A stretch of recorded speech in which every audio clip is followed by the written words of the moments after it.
You know what? You want to talk about an investment? You go to any investor and say, we have a technology, they will run away from you. Say we have a technology where the patent was already tested in federal court, it completely changes the investment, right?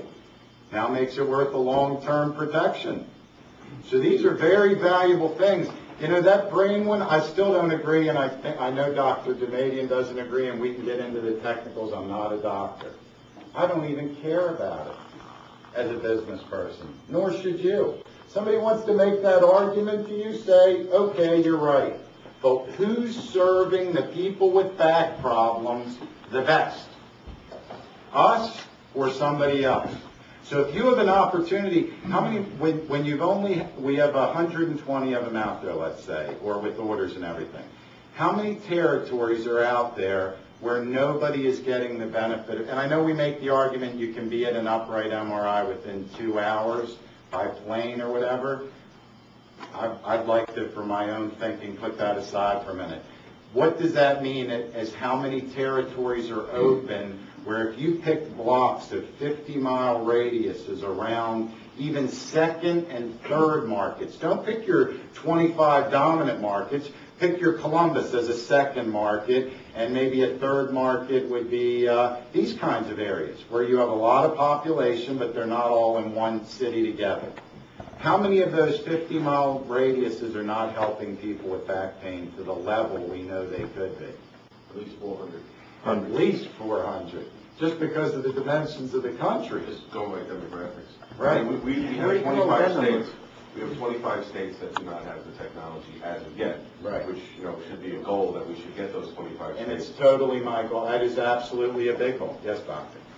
Yeah, I thought going to add some thoughts that I had on this field strength argument. The basic concept, the basic point that has to be made, and you have a little bit of a difficulty with it because the products all have the same name. They're all called MRI machines. But this is really a different product. It does something entirely different. And so my thought was, would a farmer not buy a tractor because automobiles go faster? Would a homeowner or a consumer not buy a battery because AC electricity is more powerful? It's a different product. This does something that their product doesn't do, and you have to present it to the consumer in that way. This is a different product, and the product that he's buying doesn't do this. Fighting with the investor is you're never going to win. But separating yourself, like Dr. Damadian says, now they're not comparing apples to apples any longer. I'll tell you an example of extremes in difference in price, because I know the recumbent's less expensive. I was an AT&T dealer. I had a deal with AT&T where I sold their security system. Bell Labs developed the Rolls-Royce of security systems. I had sold the Rolls-Royce of everything my entire career, no matter what it was I was selling. The average AT&T security system, which was absolutely the best technology out there at the time, an average home was $3,500. ADT was giving alarms away for $99. People thought I was nuts to go and do business with AT&T. You're not going to make any sales. Let me put it this way. I went to the first Fire and Burglar Alarm Association meeting when I moved out to Ohio. I sat in the back. I got there a little bit late. The only thing they were talking about at that meeting was some guy named Glenn Broder who owns Protection Incorporated. You know why? I called everybody in Columbus in 3 months. I literally called every single house in Columbus, Ohio in 3 months. Everybody knew who I was. That's what you have to do. I wasn't even an AT&T dealer. I was the guy who sold alarms. I didn't need him to remember anything but that. And that's exactly what we did. We super saturated a territory. We shook it up. And then we went in and people said, well, how are you going to make the sale? Right? You're making all these arguments. My argument was, what could they, if AT&T says, which is the gold standard, which I think is important in the sale, we have to show ourselves as the gold standard. If the gold standard says the only way to do it right is like this, what could the other guys possibly be giving you for $99? So you immediately made a doubt in the mind. That's very easy with the ammunition you guys have, to make a doubt in a prospect's mind that's looking at a recumbent machine. This is a real easy argument to start confusing things for them about the other machine.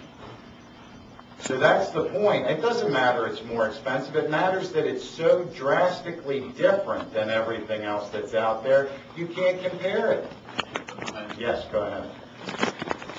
I want this to be addressing, let's say, a surgeon. Okay. The surgeons go by, show me a paper, and this is not an experimental product. Okay?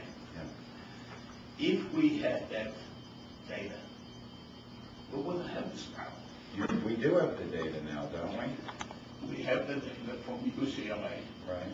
that came out probably about 2 months ago. Right. Okay? But it's not a published paper. It's an article. Okay? No, that's an untrue statement that it is not a published paper. A published paper is a printed scientific study that appears in print in journal. These four abstracts by UCL are in print in the Spine Journal with a page and a reference. Do not accept the argument that it is not published. It is published. You know where the published thing, I think, came from? I believe that the competition is saying that. Well, it's peer reviewed. No. What the competition is just running vertically from one contrived defense to another. What they are arguing, which in this case is really basically rubbish, is that a standard, what is true of these four publications is that they were presented as a scientific meeting, and what was presented were abstracts of each of the four studies. But the data is all there, the data is complete, there's really nothing else to know because the abstracts give the results of their studies.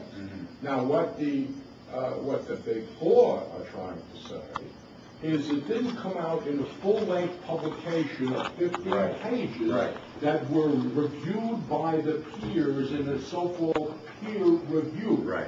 All right? That's true. It's not a 15-page publication. It's false that it was not peer reviewed. Right. Because every abstract at the meeting was reviewed by peers before it was accepted for publication and presentation. So this is just all contorted fiction. Absolutely. To try to undermine the overwhelming credibility of the UCLA study. Right. And you know what? That's, one moment.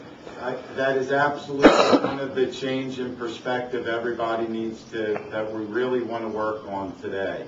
And that's why I want you to tell me everything you're hearing in the field. Because I think what you're going to find is I've put together a very coherent argument for all of these objections. And they're not, but here's what I would go, Sal, with that one. In addition, we have radiologists around the country that have seen the scans that come out of this machine.